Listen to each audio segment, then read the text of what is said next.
বন্যার পানি নেমে গেলেও সংখ্যা কমেনি চট্টগ্রামের নদী তীরের বাসিন্দাদের। তীব্র রূপ নিয়েছে নদী ভাঙন, বিলীন হচ্ছে ফসলি জমি ও বসতভিটা।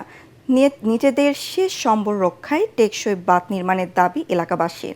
চট্টগ্রাম থেকে ইরফানুল হকের রিপোর্ট। বন্যার পানি নেমে যাওয়ার পর এখন নতুন সংগ্রাম শুরু হয়েছে চট্টগ্রামের সাতকানিয়ার বাসিন্দাদের। সাঙ্গু নদীর ভাঙনে উপজেলার চরতি ইউনিয়নের গ্রাম দ্বীপচরতির মানুষের জীবনে নেমে এসেছে চরম অন্ধকার। নদী গর্ভে বিলীন হচ্ছে ফসলি জমি।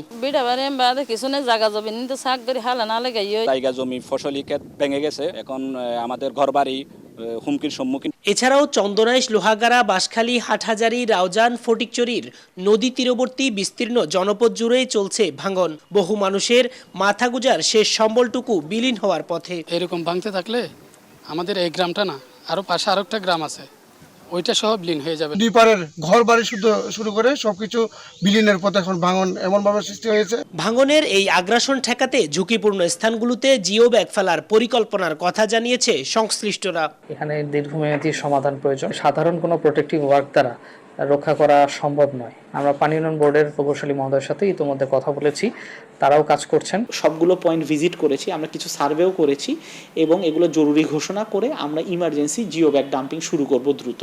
অন্যদিকে দীর্ঘমেয়াদী সমাধানের আশ্বাস দিলেন বিভাগীয় কমিশনার। 3 পার্বত্য জেলায় আসলে নদী ভাঙন রোধে পূর্বে আসলে কোনো প্রকল্প নেওয়া হয়নি, কিন্তু বর্তমান সরকার আসলে বলেছেন যে আমরা এই বিষয়গুলো দেখব এবং সেগুলো নিয়ে কিন্তু পরীক্ষা নিরীক্ষা চলছে।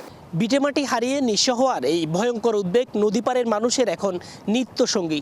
সহায় সম্বল রক্ষার এই লড়াইয়ে টিকে থাকা এই জনপদের বাসিন্দাদের এখন একটাই দাবি, দ্রুত, কার্যকর এবং টেকসই সমাধান। ইরফানুল হক, এটিএন বাংলা, চট্টগ্রাম।